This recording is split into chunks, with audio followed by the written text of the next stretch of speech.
Hello, Laxima here. Hope you all well. How do we coexist with one another and be at peace with it? And I think if we look at generations before us, whether I don't know how far back you want to go. And while there are traumas that resulted in terms of how things played out within different generations,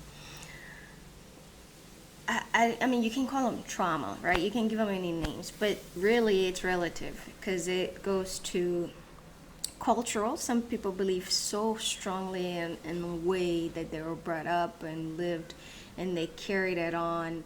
And whether it's harmful in their mind, it's not harmful, right? Maybe to somebody else it's harmful.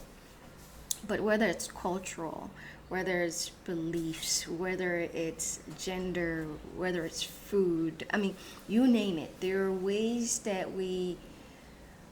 or generations before us, and even our generation, the way that we are doing things, and we feel so strongly about those things, and not thinking the effect that they may have, whether it's our children or it's all perception, right? So not being aware of that, I think, is where the trauma is created. And of course, there's the abuse, there's the physical, sexual, mental, however you want to go into it. There's so many layers of this, and so it is really relative in terms of how you are affected by what and who, and to be able to think about those things and say, hey, how do I change the narrative, and then how do I make sure that whoever I'm being affected, whether it's siblings, whether it's your kids, whether it's your friends or your circle that you are associated with, how do you make sure that at the end of the day, what you so strongly believe in or have been accustomed to or enjoy, feel at peace with, how do you become aware that it's not harming somebody else? And that's very hard to do, I think. And I don't know the answer. I don't know the answer in terms of how do you go about being aware that the food that I've been eating for so long is actually, or enjoy for so long, has been actually harming another parts of the world, right? Because if they are the ones who are planting the food, they are the ones who are bringing it to life and so forth. So there's a lot that goes into it, but I think in terms of what we can take from those things is our ability to think beyond ourselves, and that's through exposure. If you are not being exposed, purposefully exposed yourself to know for sure, it's going to be very hard to know. So I'll give you an example. As a kid growing up in Haiti, my parents, I was raised in the States, born in Haiti, raised in America. But I think one of the things that stayed with me as a kid, all the responsibilities that I had as a girl, I always felt like something was off, right? So I started looking beyond just me. So I saw that it was the women in the community too, the responsibilities that they had. And then there was a sense of freedom that didn't exist within that. Whether they couldn't go to certain places, they had to have kids by a certain age, they had to take care of certain things. And there's nothing wrong with that, right? If it's what you want, and that's the culture you've embraced, there's nothing wrong with that. But once I started, they said once you start looking, you'll find.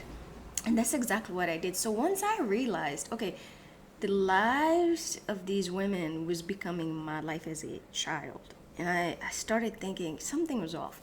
So I started like imagining a world. Literally, I created a world that I wanted to coexist in. And I started like picturing it, like traveling it in my mind. I know it sounds really interesting, but that's, in some ways, I created this survival circle within my mind, so I didn't have to deal with the reality that I was seeing. But at some point I had to deal with that reality because it was becoming more and more of me. So I think one of the things that we can ask ourselves is, how do we coexist in peace without being felt like we are being marginalized or being abused or going through something? It's and I think oftentimes we have to be able to look at we have to create a different world, right? And then as you imagine this world, you have to be realistic about the world that you are living. And I think if you see how changes are happening around the world, if you don't have the mind to picture what you want for yourself in the world that you want to live in, then therefore you can't strive to change it.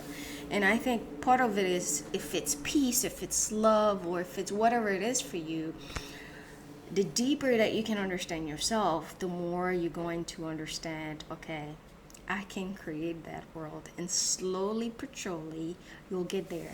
Because that's the journey I feel like I've been on since I was born in Haiti, raised in America, and that never left my mind because I've seen that what I saw as a little girl has been, it doesn't matter when I was in America or I was visiting another country, and I've visited so many countries in the world.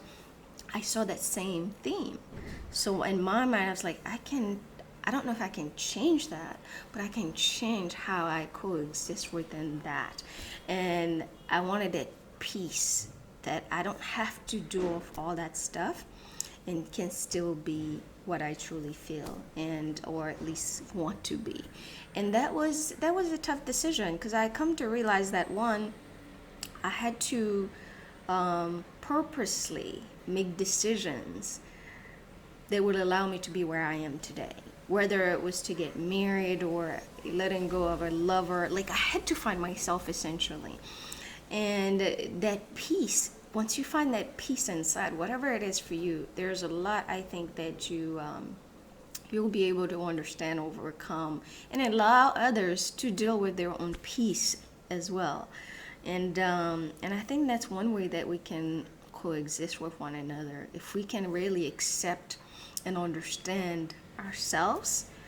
I think it's the easiest thing that we can. It's not easy. It's not the easiest task. I'm gonna put that out there, but I think it's one of the easiest ways that we can coexist with the rest of the world in peace, right? And to do that, it takes time. It takes time. I mean, the earliest education you get is from the home that you come from. And for some people, they don't get to leave that home until they're married and create another family, and they just create that circle, whatever it is, that generational culture or beliefs or abuse. It just keeps going. So how do we break that cycle? It starts with our ability to say, hey, do I need to have this? Do I have the decision? And some people don't have that power, right, to make that decision for themselves because the family that they come from, they have to get married by a certain age, or the culture that they come from, they have to have a job by a certain age, or they have to be doing certain things. So I think just the ability to be aware that, hey, I don't have to put the pressure that I've dealt with on my niece or my nephews or my daughter or my son. And I think the more we can do that, the easier life will be for all parts of the world, right? All the world. And it's for us to do that, we have to be able to fall in love with ourselves. And very few people are willing to put the work in to fall in love with themselves. And when I say fall in love with yourself, is looking outside of the things that looking outside of the things that are making you happy, and then going inside of you and say, hey, is this really making me happy, or is the idea of it making me happy, right? Because what I've learned so far, again, I'm work in progress, what I've learned so far is as long there's something inside of you, or there's that sense of peace within you, no matter where you are, you'll adapt, you'll feel content, right? And I think that's a way that we can teach the next generation, right? How do they fall in love with themselves first before the world make them fall in love with what's outside of them, right? So how are you finding your peace to coexist without whether judging somebody for the way they look or the way they're living their lives? I would love to know. All right, until then, talk to you soon. Cheers.